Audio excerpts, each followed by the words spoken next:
Comenzamos con mucha alegría a reflexionar sobre la vida, obra, espiritualidad y perfil de nuestro futuro beato Moisés Lira Serafín, misionero del Espíritu Santo. El lema que yo escogí para este curso es un lema que él vivió intensamente y que tiene resonancias paulinas. Se llama "En mi debilidad está mi fuerza".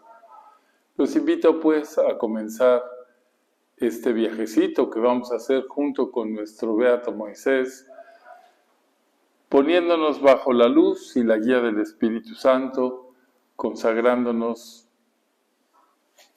a su amor y a su fuerza. Oh Espíritu Santo, recibe la consagración perfecta y absoluta de todo mi ser. Dígnate ser en adelante, en cada uno de los instantes de mi vida y en cada una de mis acciones, mi director, mi luz, mi guía, mi fuerza y el amor de mi corazón. Yo me abandono sin reserva a tus operaciones divinas y quiero ser siempre dócil a tus inspiraciones. Oh Espíritu Santo, transfórmame con María y en María en Cristo Jesús, para gloria del Padre, aumento y santificación de los sacerdotes y salvación del mundo. Amén. Bueno, lo primero que hacemos es contextualizar un poquito digo porque el contexto histórico siempre es muy complejo y más el mexicano. Lo primero que podríamos observar es que Moisés nació en 1893 en el seno de una familia humilde, de clase trabajadora, con raíces campesinas, y su nacimiento ocurre durante el tiempo que llamamos los historiadores el Porfiriato. Este tiempo está en su apogeo, está llegando, como quien dice, al clímax de su popularidad, y le quedarían al gobierno de Porfirio Díaz 17 años antes de que se apague pues con las estridencias de la revolución. Bueno, lo primero, un breve recorrido. Yo quisiera hacerlo muy breve porque ustedes saben que hay manuales de historia y ustedes pueden consultar. Primero, Porfirio Díaz Mori tomó el país mediante un golpe de Estado porque aprovechó el hartazgo del pueblo, porque México no había tenido paz casi desde su independencia de España en 1821. Todavía han sido guerras, conflictos, entonces la gente estaba harta ya. Y lo primero que hizo Porfirio Díaz al asumir la presidencia fue reestructurar el ejército. Había un montón de militares por acá y por allá, entonces los organizó, reorganizó también el Estado Mayor, impulsó la educación, le imprimió a la educación un sistema educativo riguroso, estableció las primarias obligatorias, las escuelas de artes y oficios, y se rodeó de un grupo de personas importantes que se llamaron a sí mismos los científicos, que transformaron a México mediante muchas cosas. Por ejemplo, la construcción de ferrocarril, de escuelas, se crearon bases en la infraestructura del país, desarrollaron los principios de una industria petrolera y persuadieron al capital extranjero que invirtiera en México con grandes garantías para sus negocios. El porfiriato fue muy largo, más de 30 años, 33. En los 31 años que se construyeron más, bueno, ya estoy con Peña Nieto, fueron 31 años de gobierno del porfiriato y se construyeron más de 19,000 kilómetros de vías férreas. El país quedó comunicado de norte a sur, de este a oeste, se tiraron la red telegráfica, inversiones de capital, se impulsó la minería, la agricultura, el petróleo y la industria nacional. Entonces México logró una estabilidad económica, política y social por primera vez desde su independencia. Dicha estabilidad, es justo decirlo, creció bajo la instauración de una paz que se llamó la paz porfiriana o paz con palo. El lema de Porfirio Díaz era poca política y mucha administración.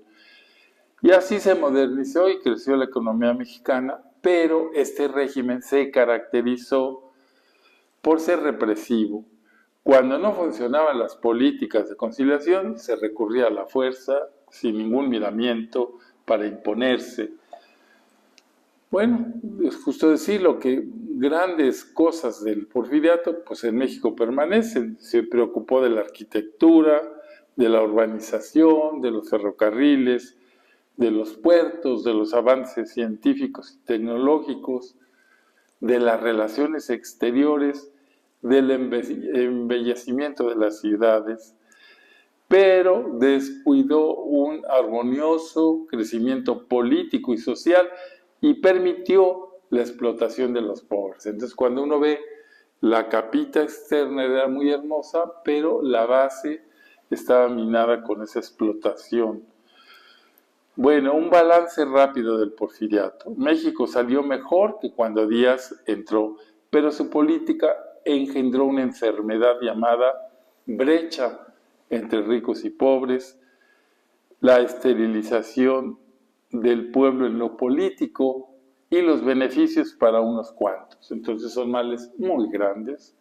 No alcanzó la fuerza para desarrollar ese progreso en las pequeñas ciudades, en los pueblos, en las villas, en las rancherías, que era donde vivía la mayoría de los mexicanos. Al terminar el porfiriato, con todo ese aparato que les dije sobre la educación y todo, el analfabetismo seguía siendo del 73% y viviendo en la pobreza más del 80% de la población. Entonces, el balance es, no alcanzó para todos, heredó una guerra civil que a México le costaría mucha sangre, mucho dinero, mucha agitación y mucha inestabilidad. En el año de 1910, final del porfiriato, encontramos que Moisés Lira es un joven que ha terminado sus estudios de comercio que había hecho de un año y había decidido en 1910, fin del porfiriato, Moisés decide entrar al seminario de Puebla. Bueno, la Revolución Mexicana como contexto es un capítulo muy complejo. Aquí simplemente les voy a decir que después del gobierno de Porfirio Díaz, o realmente el gobierno de Porfirio Díaz va a terminar porque en el norte se alzan diferentes movimientos, hartos ya de la imposición del gobierno de Díaz, y la primera etapa comienza con la toma de Ciudad Juárez por Francisco Villa y Pascual Orozco el 8 de mayo de 1911. Y esto originó la renuncia de Porfirio Díaz, que sale del país, se embarca hacia Europa y va a terminar sus días viviendo en París. Francisco I. Madero surge como el gran líder de la revolución. Este era un hombre muy bien preparado, que había estudiado economía y otras cosas en la Universidad de París, y había regresado a México y había movido muchísimos clubes antireeleccionistas que se habían extendido por todo el país y fueron lo que, pues, que minó el gobierno de Díaz y terminó con esta toma de Ciudad Juárez.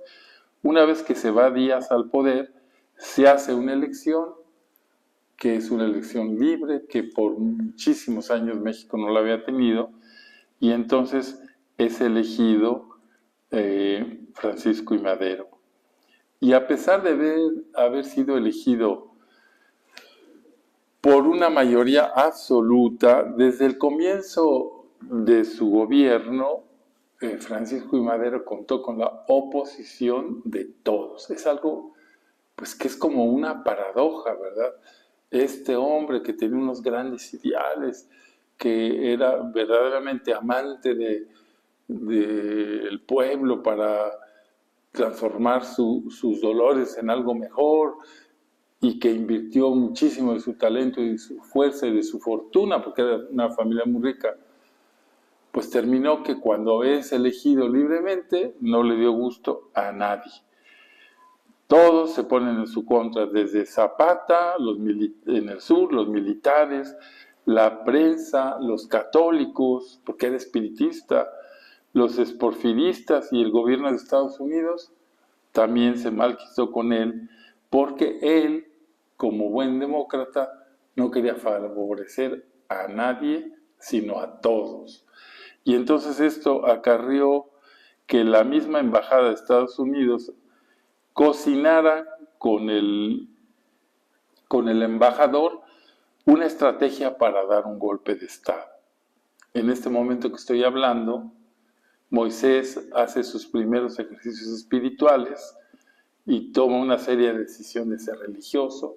Todavía no lo encontramos a él en Puebla, ya que consideró que era lo máximo que podía darle a Jesús. Entonces, la segunda etapa de la Revolución Mexicana comienza cuando el embajador de los Estados Unidos, Henry Lane Wilson, y los generales porfiristas Bernardo Reyes, Félix Díaz, Manuel Mondragón y Victoriano Huerta urden un plan para derrotar el gobierno de Madero. Y esto sucede con un levantamiento que tienen y que en donde el mismo Madero pone en manos de Victoriano Huerta, sin saberlo, el control de ese levantamiento, y él es traicionado por Huerta, que lo toma prisionero a él, a Madero y a su vicepresidente José María Pino Suárez. Entonces se los lleva a Palacio Nacional y ahí los tiene presos, y fueron asesinados por Huerta el 22 de febrero de 1913. Con esto termina, pues, trágicamente el gobierno de Madero y comienza lo que se llama el gobierno del usurpador Victoriano Huerta, que establece una dictadura férrea. Prometió convocar elecciones, cosa que nunca hizo. Pensó que el gobierno de Estados Unidos, que había derrocado a Madero, lo iba a apoyar a él, pero hay un cambio de presidente en Estados Unidos y no lo apoya, al revés, inmediatamente quieren quitarlo. Y después de un tiempo en donde Victoriano Huerta quiso conquistar la voluntad de los Estados Unidos y no lo logró, entonces fue obligado a renunciar, partió al exilio y se inicia la tercera etapa. La tercera etapa de la Revolución Mexicana, entonces, es cuando Carranza con Zapata y Villa se habían alzado antes para derrocar a Huerta, y Carranza reemplazó a Huerta como presidente de México en 1913. Todos estos movimientos que les digo que se hacen, no se hacen, digamos que pacíficamente, sino con grandes debates, luchas, pleitos. Y en 1914 todos los líderes de la revolución se reúnen en una convención en Aguascalientes para decidir un plan futuro, porque era aquello una olla de grillos. Carranza no podía estar de acuerdo con Zapata y Villa, que eran, pues, personajes altamente carismáticos, pero hacían lo que les daba la gana. No recibían instrucciones de nadie. Y Zapata y Villa pensaban que Carranza estaba demasiado hambriento de poder y que no era un verdadero líder revolucionario. Y quizá tenían razón desde ese punto de vista. Y entonces los zapatistas van a acusar a Carranza y a los constitucionalistas de favorecer a los herederos de los conquistadores que siguen abusando y estafando a los indios oprimidos. Pues son visiones distintas que chocaban. Carranza fue destituido como presidente y las fuerzas de Villa ocuparon la Ciudad de México, y Zapata se acercó a la capital para conocer a Villa. Esta es la etapa en la que la Congregación de los Misioneros del Espíritu Santo fue fundada, cuando los dos ejércitos del sur y del norte se concentran en la Ciudad de México. Para Moisés Lira, el año de 1914 fue crucial. En agosto va a conocer al padre Félix Rullet, eso luego lo vamos a desarrollar. Simplemente aquí estoy poniendo el contexto para que vean, pues, cómo los que se decidían abrazar una vida como la del sacerdocio, pues arriesgaban muchísimo, ¿verdad? En noviembre pretende, junto a otras personas, dejar el país y refugiarse en Cuba. Moisés, ya verán, es una etapa importante. Pero los van a interceptar, los bajan del tren, los encarcelan y los liberan y regresan a Puebla, y él cumple la palabra que le había dado al padre Félix de entrar a fundar la Congregación de los Misioneros del Espíritu Santo, cosa que se realiza el día de Navidad de 1914. Bueno,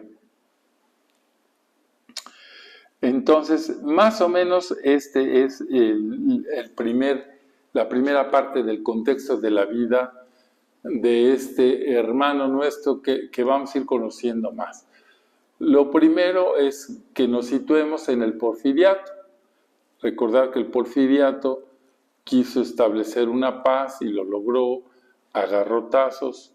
Todo lo que era el campo estaba, digamos que, apoyado y explotado por las grandes haciendas. Los campesinos, pues, prácticamente eran deudores de amos. Y en ese contexto vamos a conocer a la familia de nuestro hermano Moisés.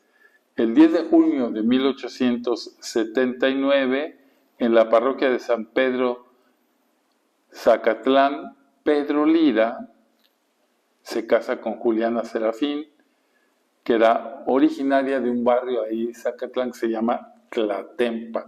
Grábense este difícil nombre, Tlatempa, porque es en donde ahorita vamos a ver lo que va a pasar.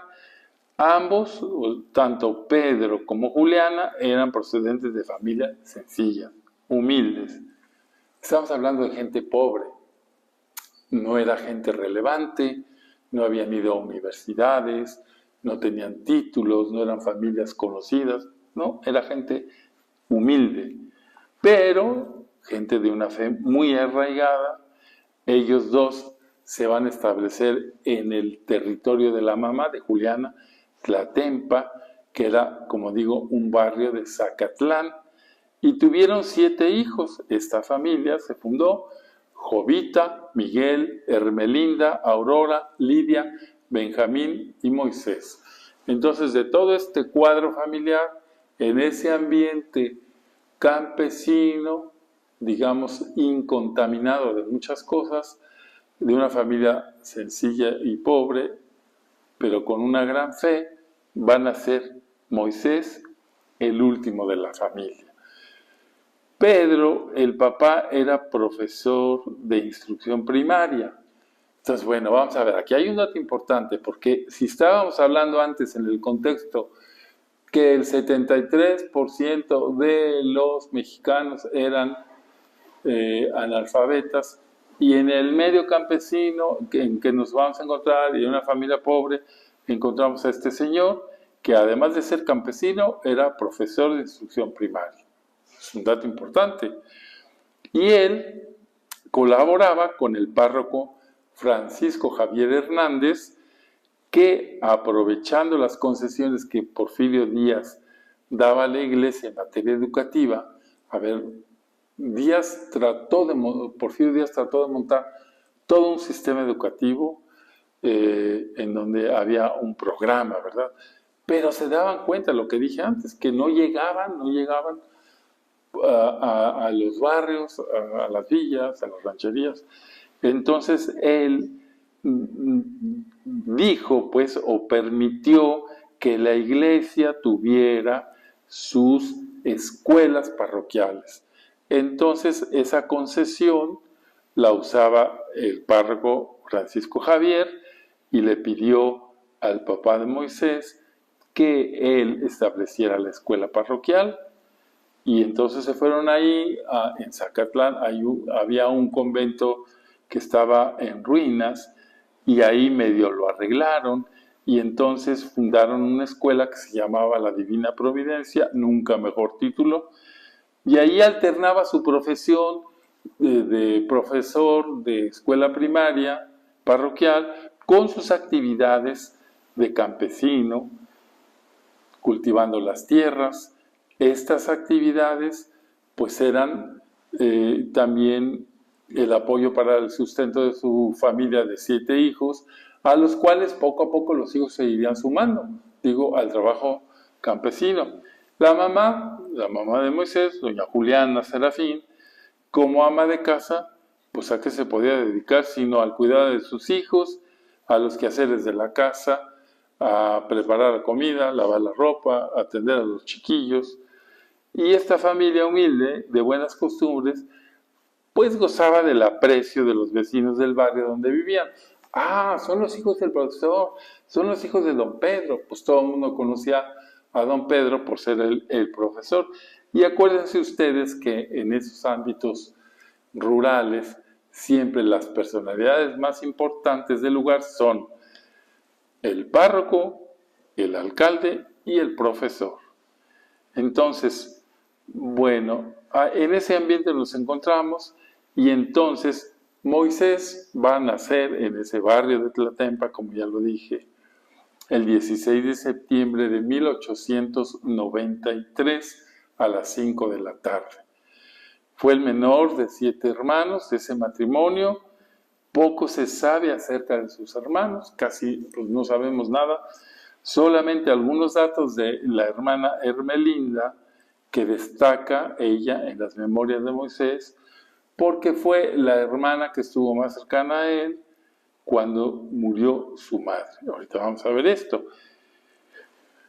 Bueno, él fue bautizado 2 días después de su nacimiento, fue bautizado en la iglesia parroquial de San Pedro, en Zacatlán, de manos del padre Francisco Telles, y se le bautizó, échenle ustedes qué nombres les ponían a estos pobres niños, Moisés Cipriano Imeldo, y ahí su acta dice, hijo legítimo de Pedro Lira y Juliana Serafín, y su madrina fue la señora Dolores Gutiérrez. 2 años después de su bautismo, el 26 de agosto de 1895, estamos en pleno porfiriato, el obispo de Puebla, Francisco Melitón Vargas, que hacían visitas pastorales, lo confirmó. La ceremonia nuevamente tuvo lugar en esa parroquia de San Pedro en Zacatlán, y en esta ocasión su tío Tomás Serafín, hermano de su madre, fungió como padrino. Bueno, no sabemos muchas cosas de la infancia de Moisés, de la primera infancia. Todo lo que sabemos pues son unas gotitas de su biografía, pero lo que podemos pensar pues es que en ese tiempo que las cosas estaban en paz, era una vida en esas familias de trabajo para los chiquillos, de estudio, de un contacto muy fuerte con la naturaleza. Pero los primeros años de Moisés, que se desenvuelven en ese ambiente tranquilo, sereno, lleno de paz y armonía, pues todo parece que bonito, ¿verdad? Pero esto fue solo un tiempo, porque la estabilidad familiar se va a ver fuertemente afectada por la muerte de la madre, Juliana, el 14 de septiembre de 1898, cuando él estaba por cumplir, porque él nació el 16, le faltaban 2 días para cumplir 5 años. Entonces, a ver, ustedes imagínense el cuadro, el papá con 7 hijos, este chiquillo Moisés estaba de 5 años y pierden a la madre, una tragedia. A partir de entonces, pobre chiquillo, Moisés quedó al cuidado de su padre, y de su hermana Ermelinda, por eso dicen que sabemos un poco más de la hermana, que era la tercera hermana y de la cual pues ella va a ser como el rol familiar, pero pues no dejaba de ser una adolescente, ¿verdad?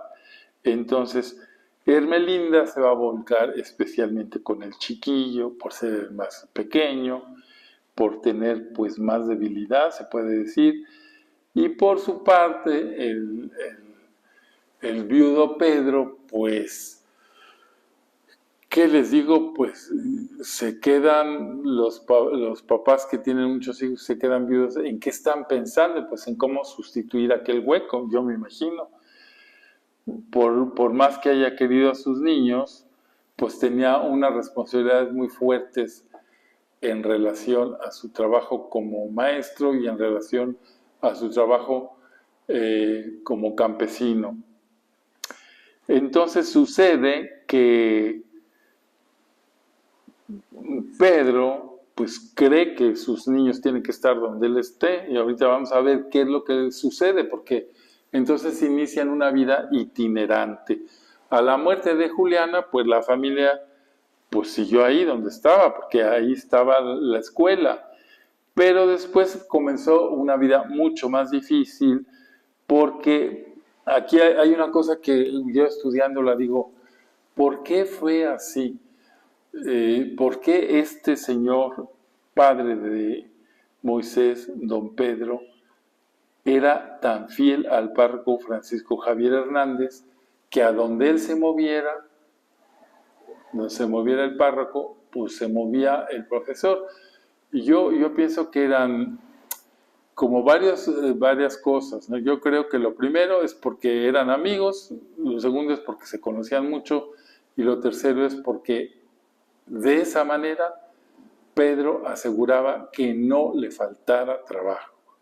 Porque si en la parroquia donde estaba se iba el párroco y llegaba otro y le decía, usted ya no va a ser el profesor de aquí, pues era muy probable.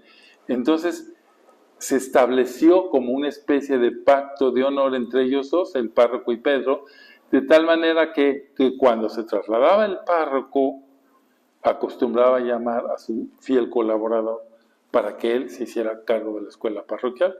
Entonces yo digo, bueno, por encima de todo estaba pues el tener trabajo para mantener a la familia. Yo es así como me lo explico, no hay una explicación más. Así, entonces, habíamos dicho que doña Juliana había muerto en 1898. 2 años después, en 1900, el cura párroco fue trasladado a otro pueblo, a Mozoc, y pidió a Pedro que lo acompañara para montar la escuela. Pedro aceptó la invitación por los motivos que ya mencioné, ¿verdad?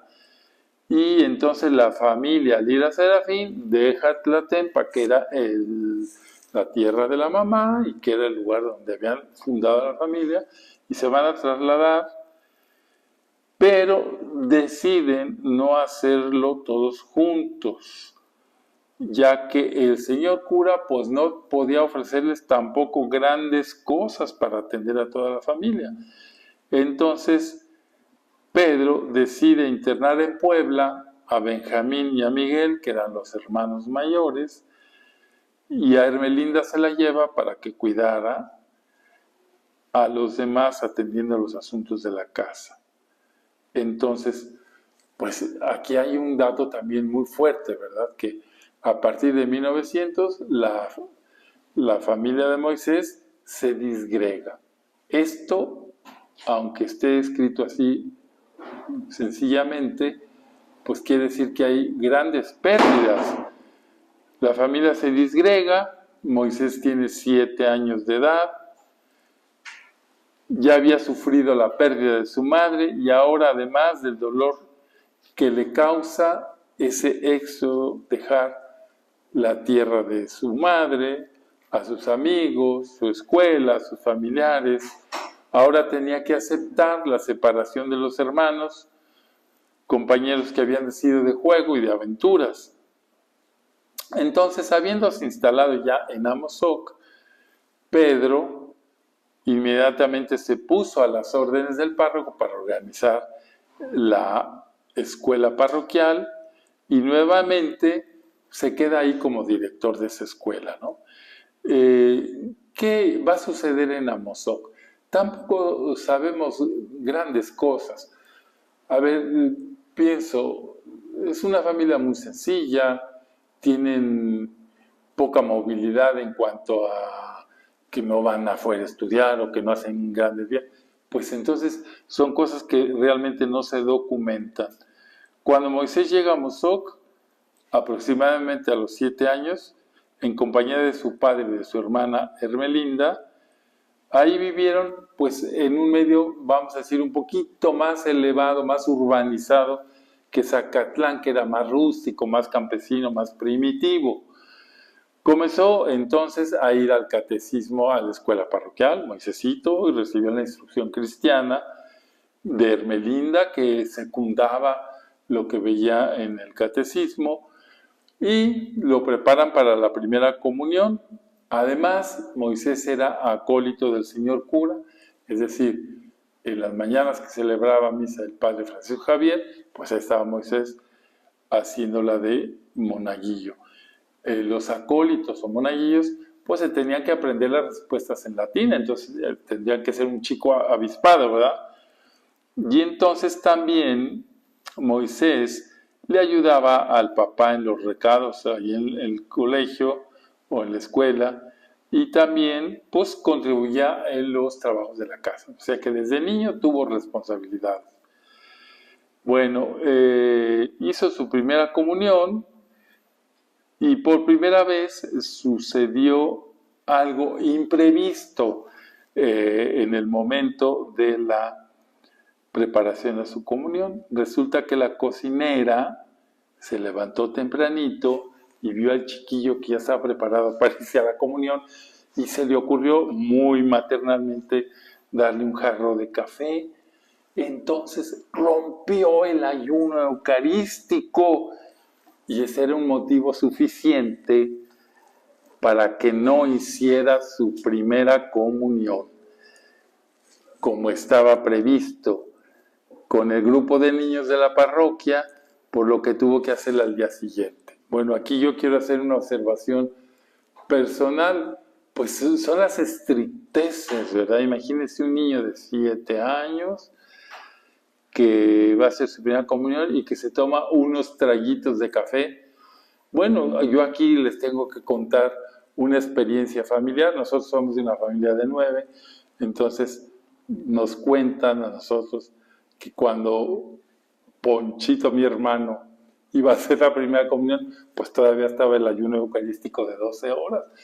Entonces ya, pues se levantaron todos, bañaron al niño, le pusieron su traje de primera comunión y entonces lo dejaron solo mientras mi mamá y mis hermanas o los demás se arreglaban y entonces Ponchito entró al comedor donde iba a hacer el desayuno y había una fuente de polvorones enorme y se la comió. ¡Tin, tin, tin! Y entonces cuando digo a mi mamá, pero niño, ¿qué hiciste? Bueno, nosotros hicimos la comunión no a los 7 años, a los 5 años. Pero mi mamá tenía un gran sentido común. Y ella pensó que es un pecado lo que hizo el niño. No. Y entonces Ponchito, muy, muy bien desayunado, con 30 polvorones, hizo su primera comunión. Bueno, en tiempos de Moisés no se pudo. Bueno, en medio de sus diferentes actividades, Moisés tuvo la oportunidad de ver una nueva dinámica, porque Amozoc era una ciudad, no era como Tlatempo, un barrio rural. Desde muy temprano comenzaban las actividades del panadero, del herrero, el vendedor ambulante, el carretero, el fogonero, los pregones que se usaban en México. Y ante esto que contemplaba en medio de sus juegos y de sus sueños, Moisés comenzó a preguntarse, ¿y yo qué quiero ser? ¿A qué me voy a dedicar cuando sea mayor? Y esta reflexión que comenzó a hacer de niño nos la compartió después con estas palabras. En Amozoc, cuando era un chiquillo, me gustaba ser panadero, porque me ha gustado mucho el pan, fogonero, porque atizaba el tren y se movía todo el convoy, carretero, porque es el que guía. Entonces, hay aquí desde el principio como una inquietud. ¿Y yo en este mundo qué quiero ser?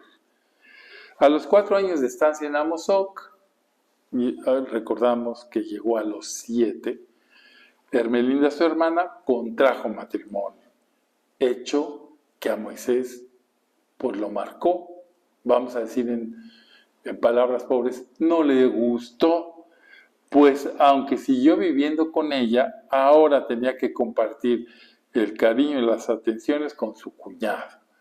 Habría que preguntarse al cuñado qué le parecía ya casarse con un combo, ¿verdad? Con el hermanito. Y en vez, bueno, y una vez que su hermana Hermelinda, por algún motivo, porque pues los niños son traviesos, ¿verdad? Lo regañó fuertemente, entonces Moisésito tomó una actitud rebelde. Huyó de su casa, eso es una cosa fuerte, ¿verdad? Para un niño de 11 años, de 12 años. Entonces, huyó de su casa, se perdió por 3 días, como para darles un correctivo a su hermana y a su cuñado. El hecho lo refiere la madre María del Carmen Cepeda, que fue hija de Hermelinda, o sea, era una prima de Moisés. Respecto a la infancia del padre Moisés, dice: les podré decir que mi mamá Hermelinda me contó que mi abuela murió cuando vivía en Zacatlán. Mi abuela era profesor y se trasladaron a Amozoc. El padre tenía 4 años y mi mamá le sirvió de madre. Y que una vez que ella lo reprendió porque hizo una travesura, claro que no era nomás porque sí, ¿verdad? Se escapó y se fue en tren para Puebla. Cuando pasó esto, el niño tendría 12 años. Ándale, Moisés aquí haciéndole como Jesús, ¿verdad? Se perdió, pero por travieso y por mal portado. Con este hecho Moisés manifestó varias cosas, ¿no? Que tenía carácter fuerte, que era decidido y que era bilioso. Además, ese suceso puso de relieve pues algo que es lógico, ¿verdad? La necesidad que tenía una madre, la carencia que años más tarde pudo trabajar, ya veremos con quién, con una bienhechora que lo va a ayudar muchísimo, y también esta relación tan fuerte que va a tener después con el padre Félix de Jesús Rullé. Pues todas estas, digamos que cicatrices de la vida de Moisés van formando una personalidad. Cuando tiene 12 años, después de este suceso, Moisés abandona Amozoc. No sabemos hasta qué grado estudió en este lugar. Solamente es posible afirmar que cuando dejó Amozoc y continuó en Tlatlahuiquitepec, esto sí es un trabalenguas, Tlatlahuiquitepec, después en Huejotzingo y concluyó en Puebla. Esos son los lugares donde estudió, ni crean que lo voy a repetir: Tlatlahuitepec, Huejotzingo y después en Puebla. Su estancia en esta pequeña población que mencionamos de Amozoc dejó en él una huella profunda, ya que por primera vez vislumbró la necesidad de elegir una profesión para su vida futura. Es decir, ahí se inquietó, no le pasó en alto que tenía un cuestionamiento fuerte. Bueno, esa itinerancia pues fue para ellos muy difícil, ¿no? En 1904, tras un activo ministerio en Amozoc, el padre Francisco Javier se trasladó a aquel pueblo que ya les dije, Tlatlahuiquitepec, y a ese lugar le siguieron Moisés y su padre Pedro en la escuela parroquial, mientras que Moisés pues ahí retomó sus estudios y colaboró también en la casa parroquial como monaguillo. Padre e hijo vivieron durante un tiempo en la casa parroquial al lado del señor cura. Bueno, pues aquí había que pensar, ¿cómo sería el carácter del señor cura? No creo que haya sido fácil. Y pues no era el ambiente propio para un chiquillo, ¿verdad? Al año siguiente Pedro regresó a Zacatlán junto con su hijo y ahí permaneció algún tiempo dedicado al cuidado de sus tierras.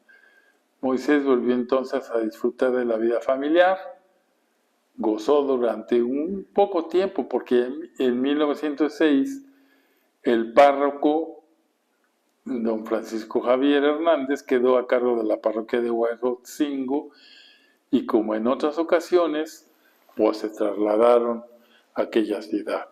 Bueno, nosotros nos podemos preguntar, a ver, ¿cómo se iba forjando esa espiritualidad que hoy contemplamos, pues admirados, ¿verdad? Pienso que la vida de Moisés Lira, misionero del Espíritu Santo, que a raíz de su beatificación, la Iglesia nos pone delante como un regalo para que nosotros comprendamos de qué manera el Espíritu Santo va formando a los suyos para ser los modelos de vida cristiana. Bueno, lo que nosotros podemos detectar en él, ¿no? Lo primero es que Dios se hizo presente en la vida de Moisés de diferentes maneras desde la infancia. Y estas manifestaciones sencillitas de Dios, pues van a dejar en él huella. La primera comienza con una vida itinerante por la que no es posible echar raíces en ningún lado. Este es un signo para su espiritualidad. Tú no eres de aquí, tú no eres de aquí, tú no eres de aquí. Él comprendió ya desde su infancia lo que es una vida misionera. Segunda, la vida se presenta en una continua exigencia de desprendimiento de los seres queridos. Está tu mamá, ya no está. Están tus hermanos, ya no están. Está Hermelindita, ya no está. Es decir, no te apegues a ninguna persona. Entonces, Moisés cuenta algunos recuerdos de su infancia que son curiosos, ¿verdad? Narra esto: siendo aún muy niño, una vez que mis hermanos me llevaron a la parroquia a misa, recé, era un chiquitillo, un Padre Nuestro con mucho cariño y confianza. Tenía una chivita que llevaba a pastar y ese día, estando en el campo, vi un conejito cerca. Lo cogí sin trabajo, casi con solo estirar la mano. Me dio tanto gusto el haberlo cogido tan fácilmente. Era un conejo de campo. Los conejos de campo no se pueden agarrar. Digo, no se dejan. O sea, me dio tanto gusto haberlo cogido tan fácilmente que pensé que era un premio de mi Padre Nuestro por la mañana. Me sentía tan contento en el campo, en esa paz inalterable, y más se completó mi contento con el conejito, pensando que era el pago de mi oración que hice con tanto fervor. Bueno, la interpretación que el niño Moisés hace de este hecho, pues es importantísimo en la vida espiritual, porque podríamos decir lo que se resume a decir: la oración bien hecha es eficaz, tiene fruto. Esto es con unos parámetros infantiles, ¿verdad? Que ahí está metido el conejito. En una entrevista, la hermana del padre Moisés, Jovita, relató otro hecho que muestra el proceso de vida en Dios del pequeño Moisés. Dice: acostumbraba Pedro, o sea su papá, a hacer largas caminatas atravesando la serranía y llevaba consigo a Moisés. En una ocasión, al atardecer, previendo que se avecinaba la noche, el papá se preocupó de su niño, pues no tendrían dónde descansar, tanto más que no llevaba dinero, iban sin un centavo ni para comer. Al mostrarle su preocupación al pequeño, éste le contestó con voz dulce y tierna: «Ay, papá, Dios dirá». Tal expresión, sin lugar a duda, Moisés debió de haberlo escuchado en su casa, pero ahora él la hace parte de su experiencia, la hace parte propia para aligerar las preocupaciones de su padre. Ya en Amozoc, aproximadamente a los 8 años, como hemos dicho, hizo su comunión y a partir de entonces comulgaba todos los días, ya que comenzó su vida de monaguillo. Bueno, este es un dato también importantísimo en la vida de Moisés. A ver, va a ser un niño que no cualquier niño es así, que recibe la comunión diaria. ¿Qué niño va a misa o iba a misa todos los días? Pues ninguno. Moisés sí, porque está pegado al párroco y porque es monaguillo y porque su papá es el director de la escuela parroquial. Entonces, pero son los favores que Dios va haciendo, ¿verdad? Bueno, otra cosa que podemos ver en el carácter espiritual de Moisés es el sello del desprendimiento, como ya lo mencioné rápidamente, ¿no? Él fue visitado por el desprendimiento desde niño, al perder a su madre cuando tiene 5 años, al separarse de sus 4 hermanos, al tener que emigrar a Zacatlán, el dejar la tierra propia, los amigos y familiares, el matrimonio de Ermelinda, luego ya cuando estaba en Amozoc con sus amiguitos y eso, partida Tlacuitepec, que implicó la separación de Ermelinda y dejar nuevos amigos. Todas estas pérdidas suscitaron en Moisés, pues no solamente cosas positivas, sino también una inestabilidad emocional afectiva derivada principalmente de la ausencia de la madre. A ver, fíjense, vamos a ir estudiando la vida de Moisés, que siendo un hombre extremadamente virtuoso, tuvo muchas dificultades con la autoridad. Esto nos sorprende, pero por otro lado, su perfil psicológico, pues es esto, ¿verdad? Él tuvo, salvo con el padre Félix, al que amó por encima de todo, tuvo siempre dificultad con sus superiores. Bueno, entonces, cuando Moisés va a llegar con su padre en 1906 a Huejotzingo a la edad de 13 años, entonces su papá Pedro, imagínense otra cosa tremenda, Pedro ya había contraído matrimonio por segunda vez y había hecho cambios en la situación familiar. Pedro estableció su nuevo hogar y a Moisésito, imagínense lo que psicológicamente significa eso para un niño, lo agarró y le dijo: no, mijo, usted se va a vivir con el señor cura a la casa cural, y a los otros hermanos, Miguel y Benjamín, les puso casa aparte. Entonces Pedrito quería otra familia para él, pues tenía derecho, vamos a ver. Pero a Moisés le tocó que lo mandaran al curato con el padre. Entonces en Huejotzingo, Pedro pues continúa siendo el maestro de la escuela parroquial, allí atendía el colegio católico de los niños y era un profesor muy enérgico.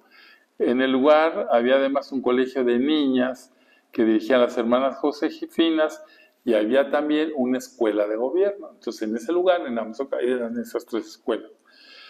Y anota Moisés: en Huejotzingo mi padre, que le gustaban los ejercicios militares, bueno, pues vamos a ver, estamos hablando de 1906, o sea que todavía no venía, pero pues le gustaban los ejercicios militares a este señor, y entonces uniformó a los chiquillos de la escuela con carabinas de palos y un cañoncito que daba tronidos.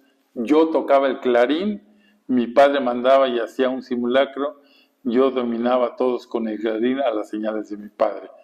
Bueno, también esto, bueno, en estos tiempos no se entiende que un profesor les enseñe ejercicios militares a los niños. Estamos hablando de otro contexto, ¿verdad? Las diversas actividades que Moisés tenía asignadas en el curato lo obligaban a que su jornada cotidiana iniciara temprano. Comenzaba el día colitando la misa, en la que se le veía recogido, y cuando acababa, prolongaba su acción de gracias ante el sagrario y continuaba acompañando al señor cura a los pueblos y le hacía los mandados, ándale que vete a comprar el pan y que trae esto. Y frecuentemente tenía que ir al colegio de niñas a llevar recados a la madre Victoria Ortega, que era una Josefina, que también va a tener un papel importante en la vida de Moisés. Grábense este nombre, Victoria Ortega. Era la superiora de esa comunidad. Por la tarde se reunía con la tía del señor cura y sus 2 sirvientas para instruirlas en la doctrina cristiana. O sea que Moisés, siendo un adolescente, pues tenía un montón de trabajos, ¿verdad? Esa actividad apostólica era parte de su formación y que fue pedida y exigida por el señor cura. Ándele, ya acabó, nada que descansar. Vaya a darles el catecismo a las sirvientas y a mi tía, que ha de haber estado medio sorimba, la tía ya viejita. Bueno, en los últimos meses de 1908, Moisés todavía se encontraba en el curato de Huejotzingo. Contaba aproximadamente con 15 años, era un adolescente, ¿verdad? Estaba en plena adolescencia. Y fue entonces cuando el señor cura, que era un hombre de carácter fuerte y bilioso, le dio una fuerte regañada, una buena zarandeada, porque se le olvidó regar las macetas que eran el adorno de la casa parroquial. Bueno, la reprimenda fue tal que Moisés se quedó callado, no contestó ni una palabra, pero tomó una firme decisión: irse del curato para no volver jamás ahí. Era de armas tomar. Huyó del curato a las 8 de la noche, siendo su primera idea irse con un tío a Zacatlán, pero al no serle posible, pasó la noche en la casa de un amigo. A la mañana siguiente, Moisés se encontró con la madre Victoria, esa madre que les dije, Victoria Ortega, que va a ser importante en su vida, quien al verlo triste, pensativo, le preguntó: ¿qué le pasó, muchacho? A ver, Moisésito, venga, ¿qué le sucede? Él, pues, le platicó todo, ¿verdad? Y la madre le llamó la atención, pero de diferente manera. Él mismo lo decía: la madre Victoria me regañó, también lo regañó. Ah, pero bonito, con cariño maternal. Eso cuenta Moisés. Entonces la madre Victoria invitó a Moisés a que fuera a vivir al colegio que atendían las hermanas Josefinas, y Moisés aceptó, pues no tenía dónde ir, ¿verdad? Continuó asistiendo a la escuela con su papá, fíjense el dato, y a la parroquia como acólito. O sea, sí regresó con el párroco, pero a vivir con él, no. ¿Qué le diría? No está consignado qué le dijo. Seguramente no le gustó, ¿verdad?, al párroco. Al señor cura, Moisés siempre lo recordó con respeto, cariño y gratitud, pero aunque pobre y desprotegido, Moisés fue consciente de su dignidad y por eso no volvió al curato, porque él consideró que le habían dado una regañada inmerecida e injusta. Y bueno, de cómo se sentía Moisés en el curato, ¿verdad?, después de este hecho, nunca expresó nada. Sin embargo, la reacción que tuvo ante el regaño del señor cura hace pensar que traía un cúmulo de sentimientos almacenados íntimamente, heridas de las experiencias poco gratas vividas y que afloraban en una rebeldía, pues que pudieron sumarse a su inconformidad. O sea, estaba cargando muchísimas cosas afectivas. la inconformidad de las segundas nupcias de su padre, que lo había agarrado y lo había depositado en el curato, los hermanos que los había puesto en un colegio, la hermana Hermelinda, que sí, muy linda, pero ya ni caso. Y entonces, todo esto lo iba cargando. Moisés sacó provecho ante la ofrenda sufrida, sacó la fortaleza necesaria para descubrir que realmente el único que no falla es Dios.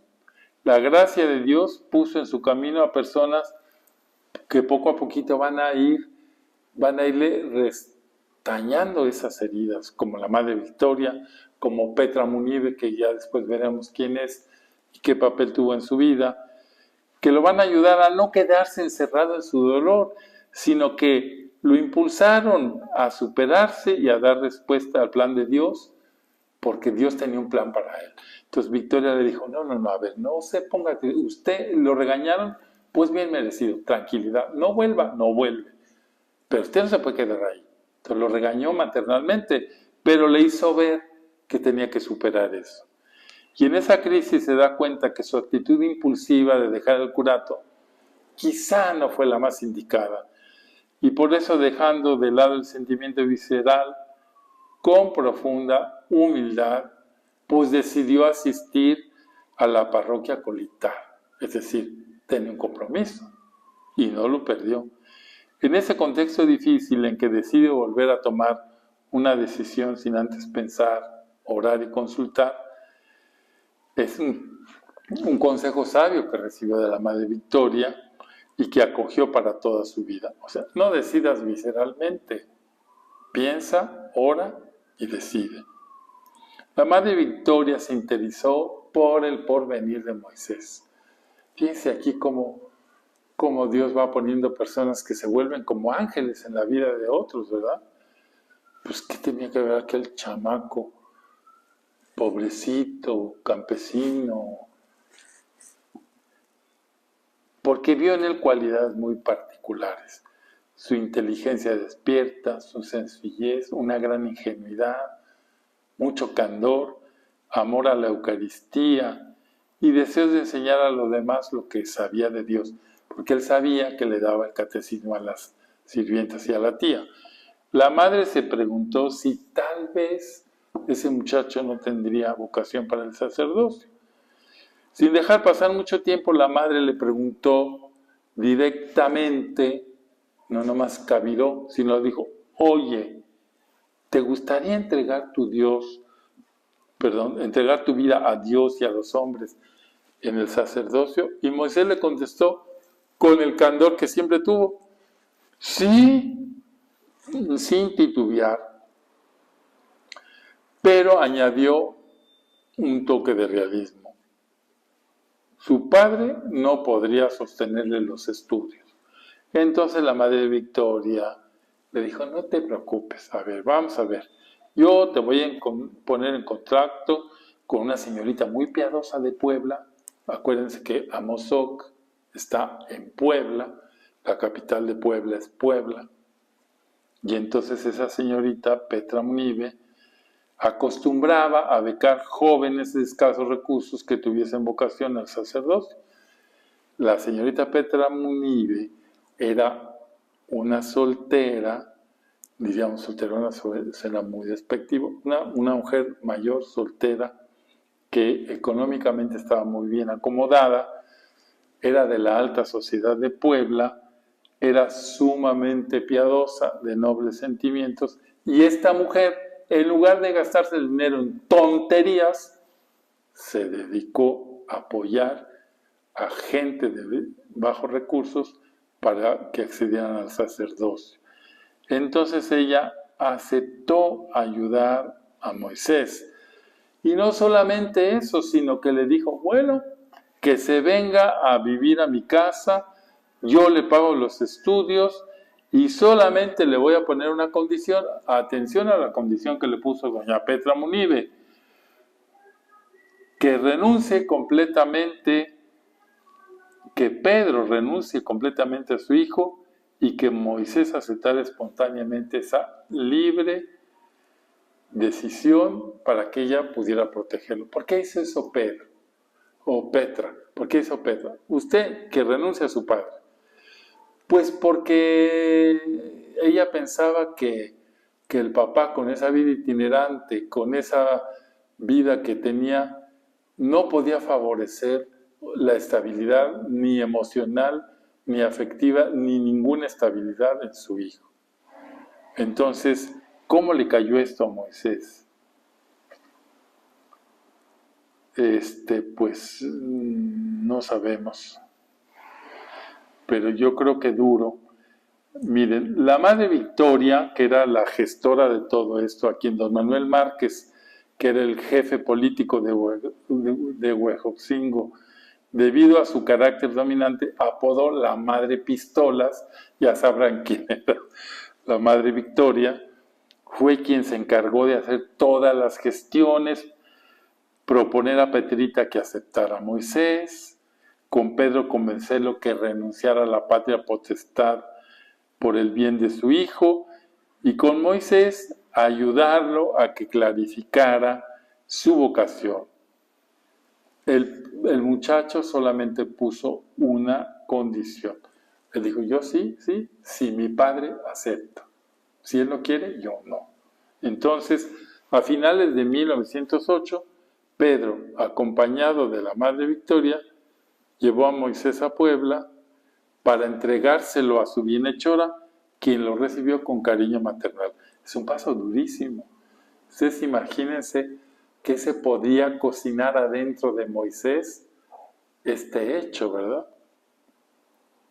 Fue la última ocasión en que padre e hijo se vieron. Pedro continuó su vida itinerante y algunos años después murió en San Mateo, Cuanalá, Puebla, en mayo de 1915. O sea, cuando Pedro va y entrega a Moisés a Petra, no lo va a volver a ver. Entonces aquí también podemos pensar que pues es otro desprendimiento. Si la muerte fue, vamos a ver, sorpresiva, esto fue con premeditación, ¿verdad? Es decir, acepto. Entonces, esto va a ser para él pues como el caldo de cultivo de su espiritualidad. Y luego, a su llegada a casa de Petrita, Puebla, pues Moisés va a encontrar una cosa maravillosa, un hogar cristiano, estable, de buena posición económica y sobre todo, lo más importante, una acogida y calor materno. Ya no iba a haber la necesidad de andar brincando de acá para allá, ya no iba a haber la necesidad de que qué vamos a comer hoy. Su bienhechora lo trató con cariño, como a un miembro de la familia, y le dio todo lo que necesitaba. Ahí también tuvo la oportunidad de convivir con un hombre notable, el padre Vicente Cedeño, que era del oratorio filipense y que era el sobrino de Petrita, y con los seminaristas de la congregación del oratorio de San Felipe Neri. Entonces hagan de cuenta que Moisés de repente entra en otro ambiente. Este padre Vicente Cedeño era un santo, o sea, su causa está, digamos que en proceso, y que es una tarea que yo les voy a dejar después. Bueno, Petrita, pues vamos a ver quién era esta mujer.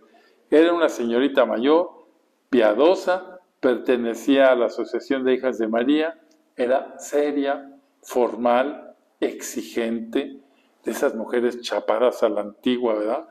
De corazón noble y generoso. Sus bienes económicos los había heredado de su padre, y como les dije antes, pues los empleaba en hacer el bien a las personas necesitadas. El padre Vicente Cedeño, que era su sobrino de la congregación del oratorio de San Felipe Neri, era el superior de la comunidad establecida en un anexo en la iglesia de la Concordia, en Puebla. Fue un hombre de Dios que se distinguió por su caridad y por lo atinado que era en el discernimiento vocacional de los jóvenes. Tenía fama de santo y murió en olor de santidad. De él recibió el testimonio Moisés, de un auténtico sacerdote religioso, además de apoyo en el discernimiento vocacional cuando él se lo solicitó. Entonces, pues le cambió radicalmente a Moisés el cuadro, ¿verdad? Otras personas con quienes convivió Moisés fueron doña Gertrudis, la tía de Petrita, y las sirvientas que la atendían. Tenía 2 sirvientas y la tía. Entonces, el ambiente era así como, pues así, ¿verdad? Moisés se entendió bien con la señora de la cocina y como chico alegre e ingenioso le hacía muchas travesuras sanas, pero no dejaban de ser travesuras. De ellas recordaba, una vez Petrita le preguntó a la cocinera, Pachita, ¿y para qué es ese palo? Y ella le contestó, para ese muchacho que ya no lo aguanto con la guerra que me da. O sea, Moisés pues era un muchacho alegre a pesar de todos los sufrimientos que había tenido. Y a un costado de la iglesia de la Concordia, construyó su casa sobre el terreno de la congregación del oratorio Petrita, y con autorización de los consejeros de la comunidad del oratorio se trasladó a vivir junto con su tía Gertrudis y las personas que la atendían. Entonces, a ver, vamos a ver el cuadro. El cuadro era muy especial. Estaba la iglesia de la Concordia, el seminario de los filipenses o de los padres del oratorio, el seminario, y la casa de Petrita. O sea, vivían en un ambiente absolutamente clerical.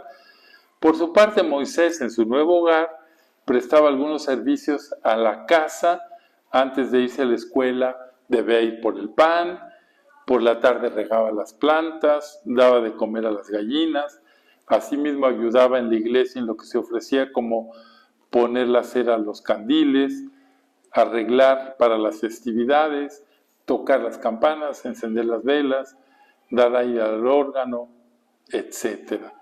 Moisés recuerda de la llegada a la casa de Petrita, su primera estancia ahí, recuerda esto.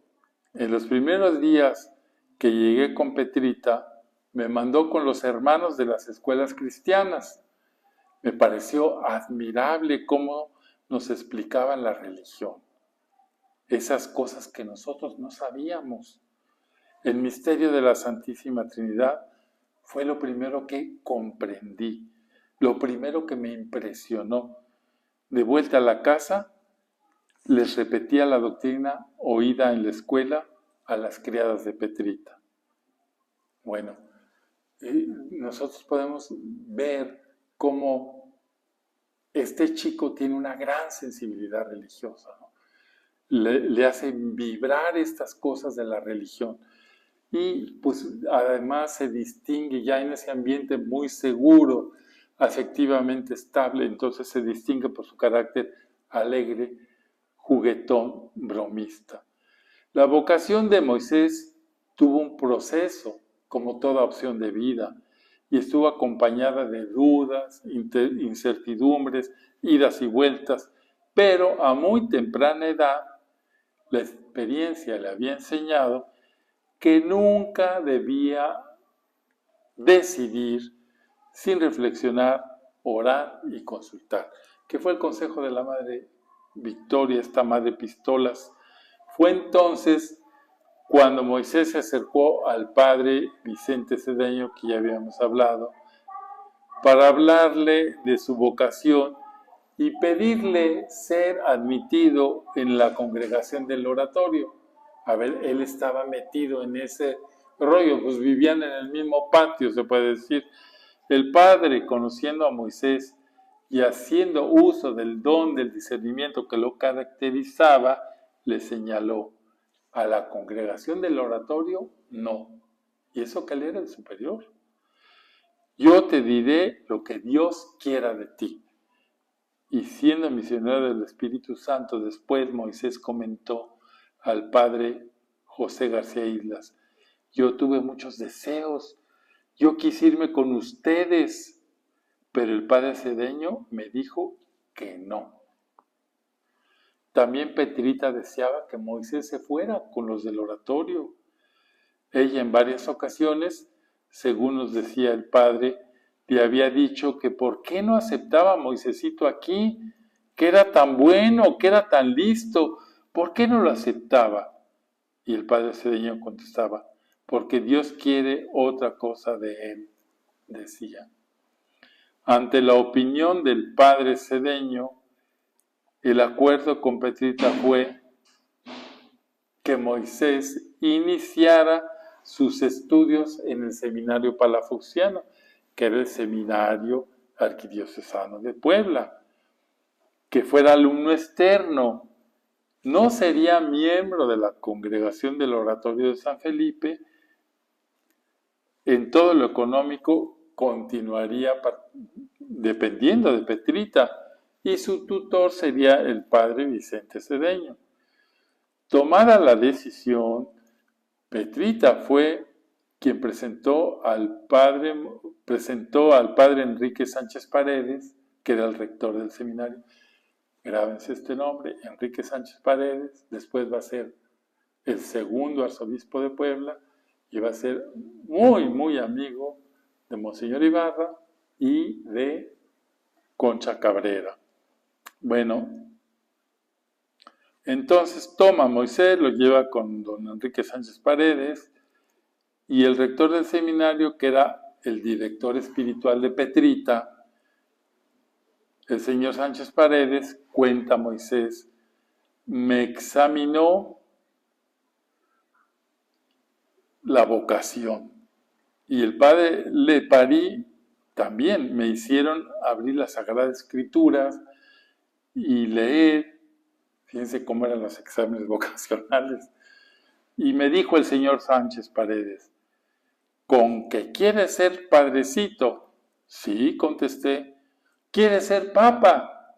No. ¿Cardenal? No. ¿Obispo? No. ¿Canónigo? No, señor. ¿Párroco? No. Entonces, ¿qué quieres ser? Quiero ser vicario. Y es que había visto algo del párroco y del vicario, que es el que más se amuela. Yo quería ser vicario, nada más. No todo en el seminario fue favorable, ya cuando entró para crecer en la virtud. También se encontró con la inquietud que suscita en el varón la presencia de una mujer joven, escribe Moisés. Pues estas son cosas normales, ¿verdad? En el seminario me encontré con otros peligros que surgían de los mismos muchachos. Uno me proponía que me fuera con su hermana. Yo era externo, no interno, y me entusiasmaba con la muchacha, pero no pasó nada, solo cierta simpatía. Petrita le costeó todos los gastos, lo atendió con mucho cariño, de lo que Moisés años más tarde va a comentar. Me cuidó como se cuida a una muchacha bonita, como a un hijo, y con todo me cuidó suavemente. Moisés hizo sus ejercicios espirituales y al referirse a estos dice, pasé el primero y segundo año, en 1912 estamos hablando, me cogió nuestro Señor de los cabellos porque hice los primeros ejercicios espirituales de mi vida. Es muy gráfico para escribir, me agarró de los cabellos. Esos ejercicios van a ser trascendentales en su vida por la claridad que recibió para confirmar su vocación. Recordemos que está en formación en el seminario y escribe lo siguiente. Ejercicios tan lindos. No sé si haré otros iguales en mi vida. Allí me cogió nuestro Señor. Los dijo el padre Camacho, jesuita. Me impresionó lo que Jesús sufrió. Nos decía el predicador, miren lo que pasó en México. Y nos contaba de las misas negras, de los masones que, aparentemente devotos, hasta recibían la hostia consagrada y luego se la llevaban para insultarla en sus reuniones.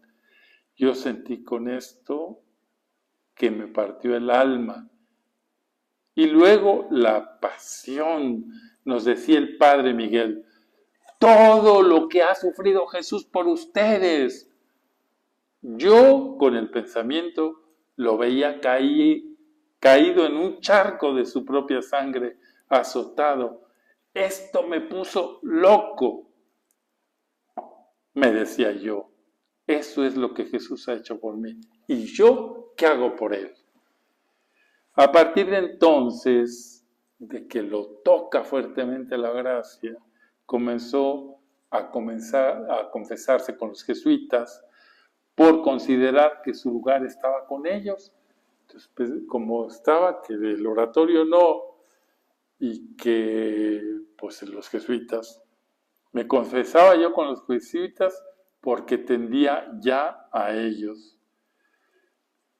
Bueno, la inestabilidad de la nación afectó el ritmo del seminario de Puebla debido a su cercanía con la capital de la República. Todo esto yo lo dejé escrito ahí en pues, la vida del clero diocesano durante la persecución religiosa, todo lo que sufrió el seminario de Puebla. Entonces estamos con que en un ambiente del todo hostil para la iglesia, cuando ya Monseñor Ibarra estaba refugiado en la Ciudad de México y el padre Félix llega a Puebla el 15 de agosto de 1914, venía de Francia a la fundación de los misioneros del Espíritu Santo. Habían transcurrido ya 10 años desde el encuentro con Conchita y el padre Félix, que no había dejado de estar entusiasmado por la espiritualidad de la cruz y con las obras, al recibir su primera carta en tierras mexicanas, se pone en contacto con Monseñor Ibarra y le dice: vengo a pesar de todo lleno de confianza y esperanza. Y al encontrarse con Conchita después de 10 años, sabemos que sus primeras palabras fueron: soy el mismo para las obras de la cruz. El rector del seminario, como habíamos dicho, don Enrique Sánchez Paredes, recibió al padre Félix cuando venía de parte de Monseñor Ibarra, lo recibe con los brazos abiertos. Y tenía una carta de parte de Monseñor Ibarra donde le daba unas instrucciones. Y esas instrucciones son nombrarlo director espiritual. Además, le pidió que diera 2 cursos de francés, uno para los profesores y otro para los alumnos de teología.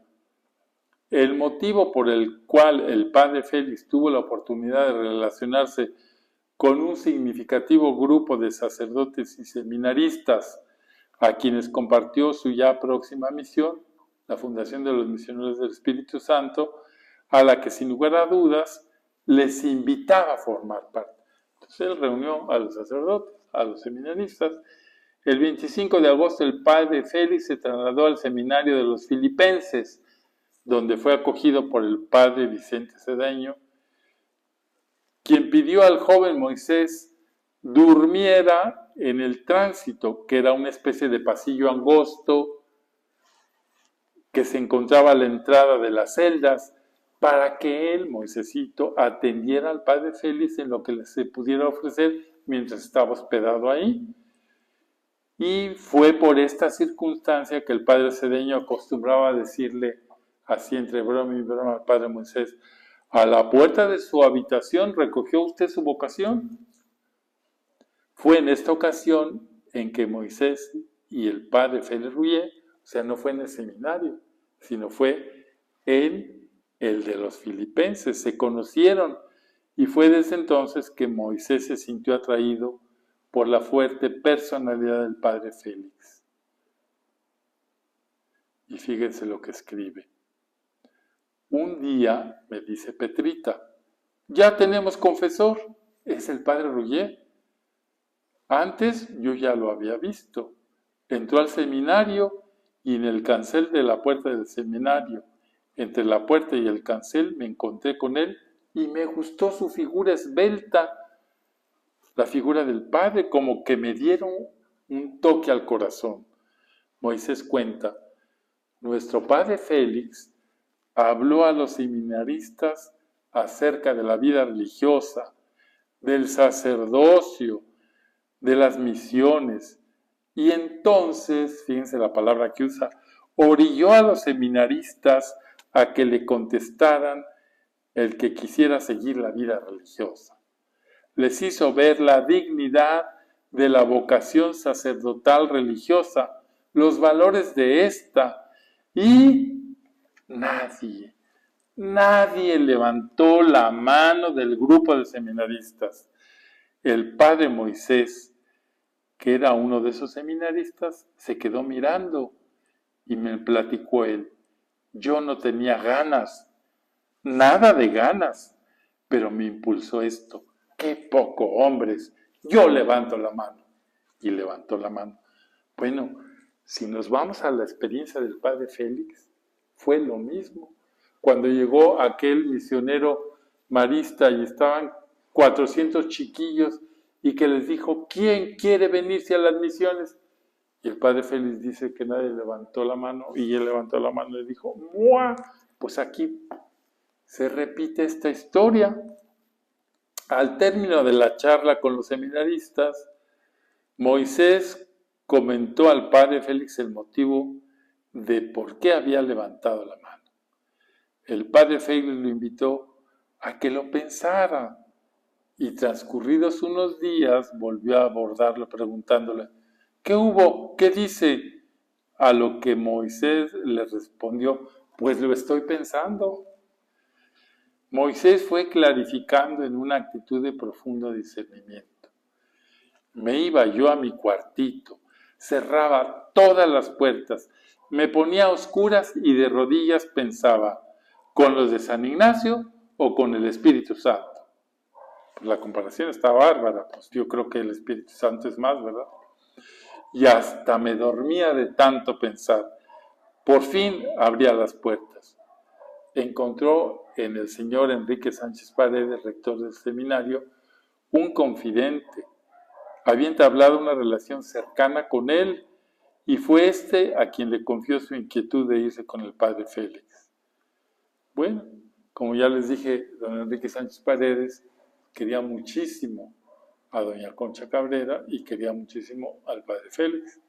Fue el 28 de octubre de 1914 cuando las tropas carrancistas, aquello que les mencioné al principio, irrumpieron sobre el seminario tomando preso a maestros y alumnos que se encontraban en esos momentos en las instalaciones.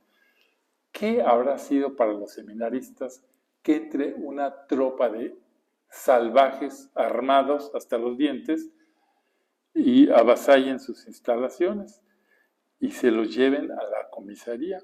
Los alumnos fueron puestos en libertad al tercer día, mientras que los maestros pasaron 45 días en la cárcel, en unas condiciones que está por demás decir, insalubres, espantosas, privados de cualquier cosa. En esta penosa circunstancia, Moisés se hizo presente con su característica servicialidad. Había sucedido que como pusieron en la cárcel al rector y al vicerrector y nuestro padre Félix se fue a México y no lo cogieron, yo les llevaba sus colchones y cobijas a la penitenciaría. Viendo a Petrita que el acoso de la iglesia iba en aumento y que la vida de su sobrino corría peligro, decidieron viajar a Veracruz y de ahí emigrar a Cuba.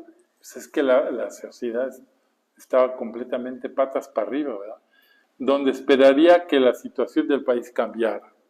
Moisés escribió, yo me resolví, me voy de religioso.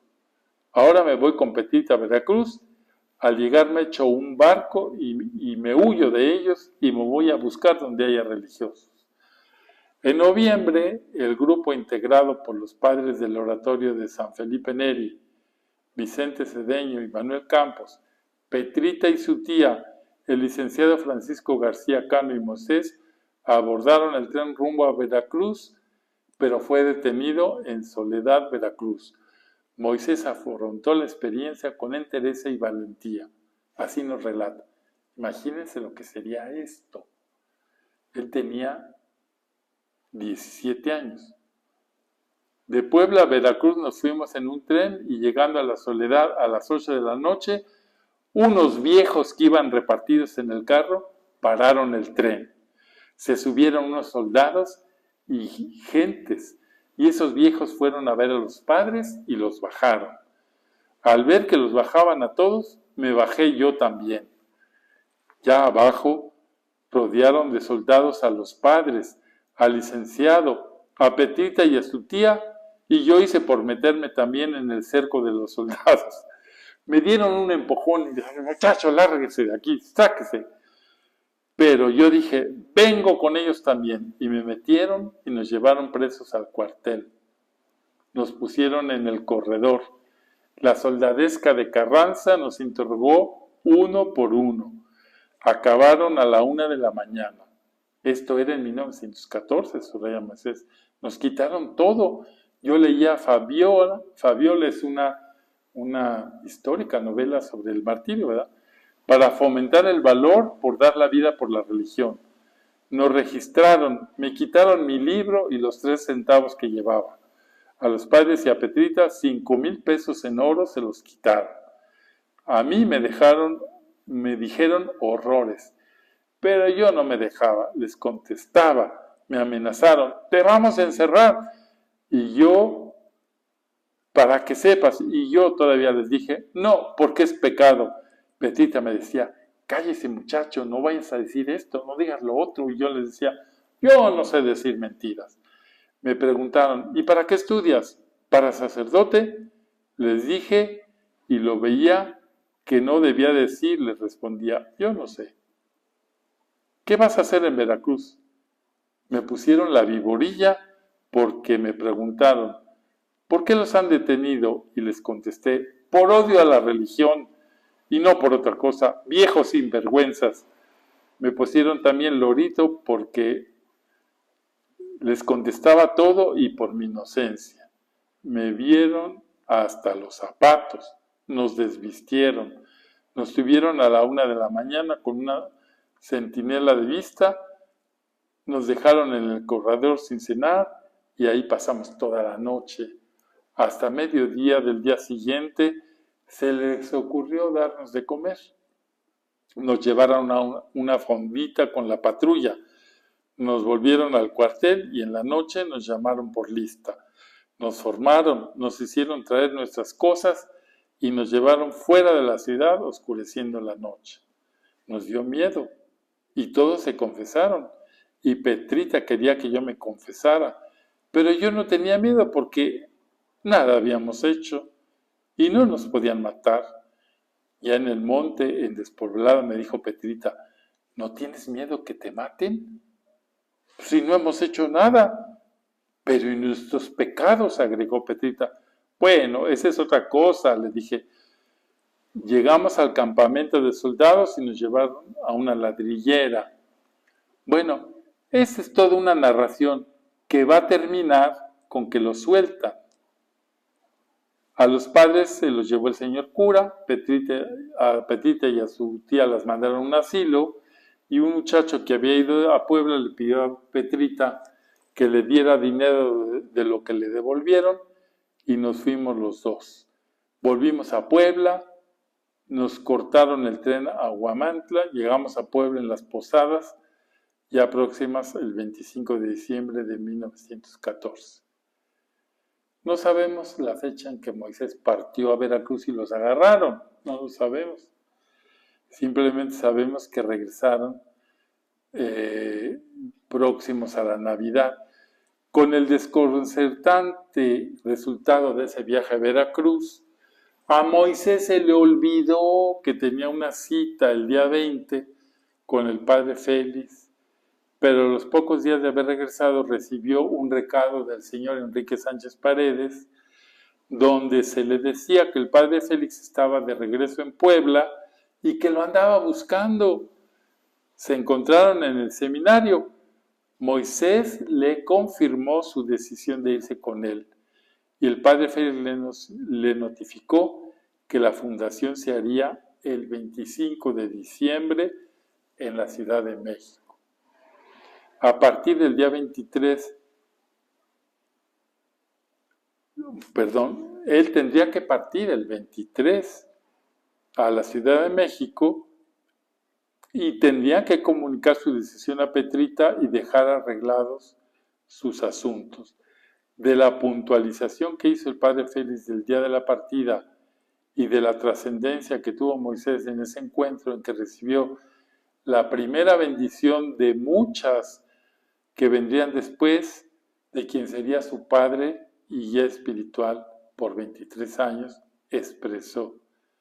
Me dijo, el tren sale a las 10 de la mañana, ahí nos encontraremos. Me llevó al sagrario y me dio la bendición. La primera, debía comunicarle a Petrita su decisión. Él sufría porque sabía que había sufrido a Petrita con su elección. Sin embargo, tenía claro que su vocación era ser sacerdote religioso y que para ello Dios le estaba mostrando el camino. Así escribió, me fui y le dije a Petrita al llegar, me voy de religioso, ya hablé con el padre Félix y ya me voy el día 23 a las 10 de la mañana que sale el tren. No me contestó ni una palabra, estaba callada. Al día siguiente le dijo, no te vas hasta que veas a tu padre. Al amanecer del día 23 señalado por el padre Félix para hacer el viaje a México, Moisés escribió. Al otro día al despertar me dije, me voy, y me vino como una luz. Anda a ver al director espiritual, al señor Sánchez Paredes, y me fui de carrera hasta Belén. Como fui sin su permiso, pensaba, para no decirle mentiras a Petrita ni decir toda la verdad, le voy a decir que lo encontré y no le digo dónde. De vuelta traía el pan. Al llegar encontré al señor Paredes ya con su bonete y para decir misa le dije, Señor, me quiero ir con el padre Félix que va a fundar la congregación. Y contestó él, ya sé todo, estoy de acuerdo, te bendigo.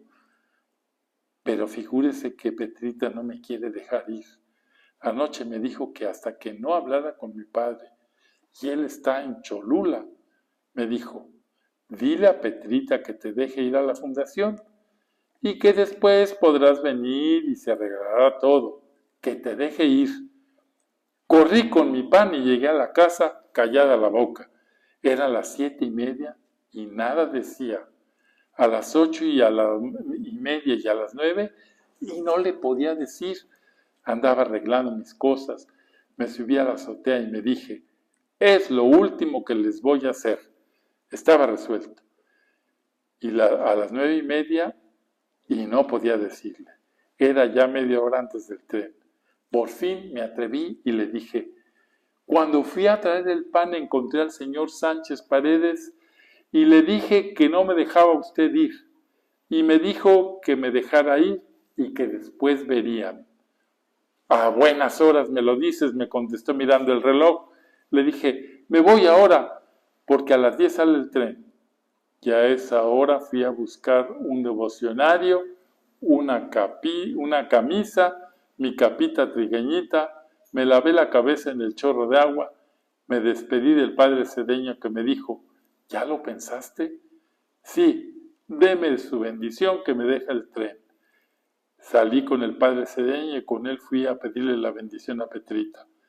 Me dio 5 pesos y salí yo solo a carrera abierta hasta la estación del Interoceánico y le dije a nuestro padre, aquí estoy. Así, Moisés llegó puntual a la cita con Jesús y con el padre Félix. Llegó con la bendición de sus dos grandes protectores, Petrita Munive y el padre Vicente Cedeño, que con su acogida, calor de hogar y testimonio de vida durante 6 años, favorecieron que Moisés fuera integrado humanamente y creciera en la virtud. Petrita siguió apoyando a Moisés, convirtiéndose en bienhechora de los misioneros del Espíritu Santo.